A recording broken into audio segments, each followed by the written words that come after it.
Because your conflicts, all the difficult things, the problematic situations in your life are not chance or haphazard. They're actually yours. They're specifically yours, designed specifically for you by a part of you that loves you more than anything else. Are you going to be the easy person? Are you going to be the person that likes to go the easy way? Or are you going to go through the hurt, the pain, the blood, the sweat, and the tears to get exactly what you need? No one can get anywhere in life without hard work. And if you're not dedicating yourself, if you're not making the necessary sacrifices, then how can you get to that level that you want to be? Do you really understand what that means? Perspective is everything. And let me tell you something. The problem with most of you is that you see difficult as something negative. For real, for real. I want you to see difficult differently. How dare you tell yourself that you don't have what it takes when you were born with the gift? You was born with your purpose. You was born with opportunity. Cherish the small things that's huge in your heart and watch greatness be created. Anything is possible. You are unstoppable. And because you are unstoppable, because you've got power that you haven't even begun to use yet, you owe it to yourself to release your brakes. How many of you have the experience of pulling out of your driveway and you're mashed on the accelerator and the car was just going and couldn't move, and you mashed harder and it couldn't move, and then you discovered you had your emergency brakes on, and then you release those emergency brakes and it goes choo. Have you ever had that experience before? Most of us go through life with our brakes on, holding back, not giving all that we have, not sharing all of ourselves. Most of us go to our graves still holding on rather than releasing it. It is your passion that empowers you to be able to do that thing you were created to do. We have passion through which we thrust into the throes of life to accomplish the things that we were created to do so that we can function at a higher dimension with authority and with conviction. You need passion to withstand all the obstacles that go along with your purpose. Just start. Do something. Take that first step. Every step you take adds up. And sooner or later, you'll look back and see that you're at the top of the staircase. It doesn't matter who you are today. It certainly doesn't matter how you were born. The only thing that matters is who you want to become and the price you're willing to pay to get there.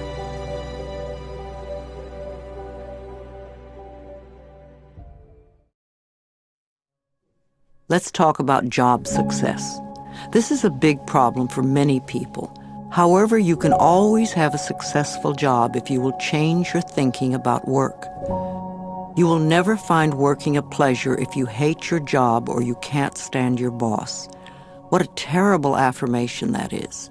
It will be impossible for you to ever attract a great job with that belief system. If you want to enjoy your time at work, then you must change your thinking. I'm a great believer in blessing with love every person, place, and thing at the workplace. Begin with your current job. Affirm that this job is merely a stepping stone to far greater positions. You are in your current job because of the things you believed in the past. You drew it to you by your thinking. Perhaps you learned your attitude towards work from your parents. No matter, you can change your thinking now. So bless with love your boss, your coworkers, the location, the building, the stairs or elevators, the rooms, the furniture, and each and every customer.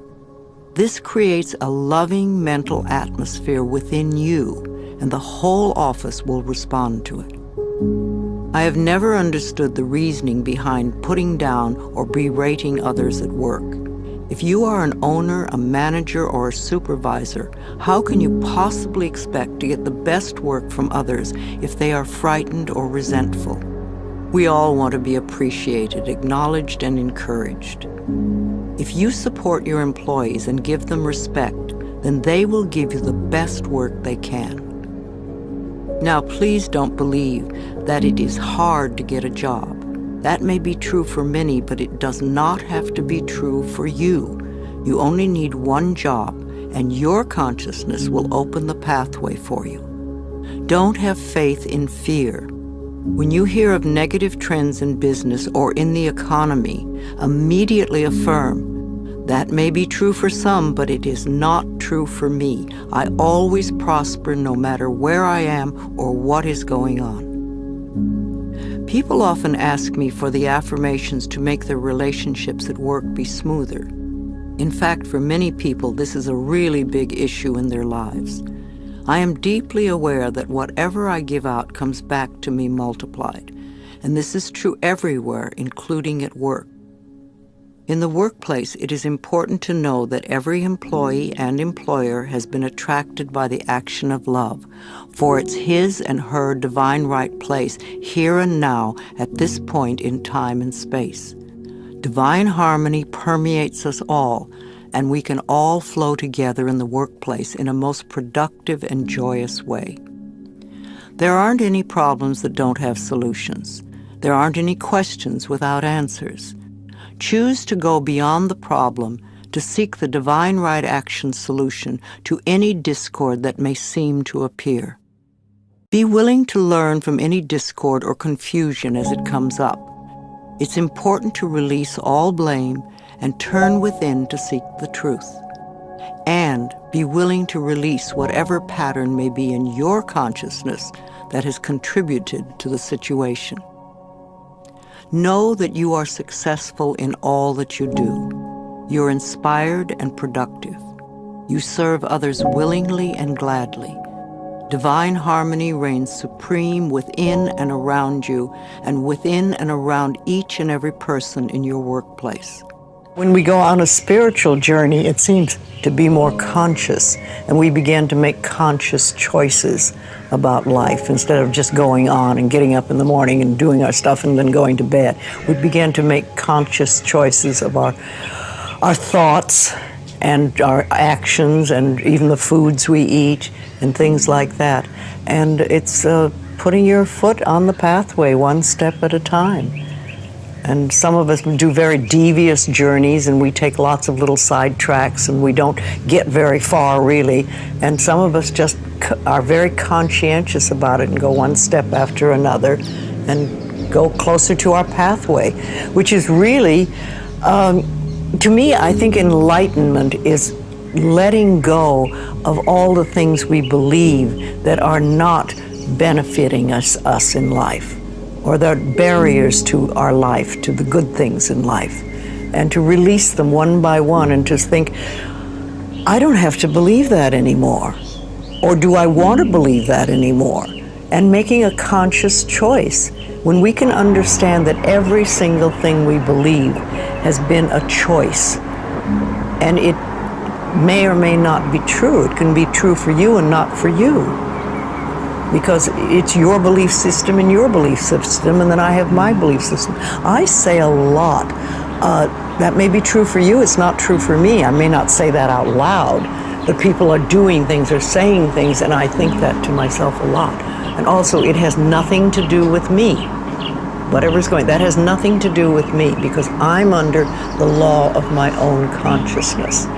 This is my pathway. And you have your pathway, you have yours, everybody does.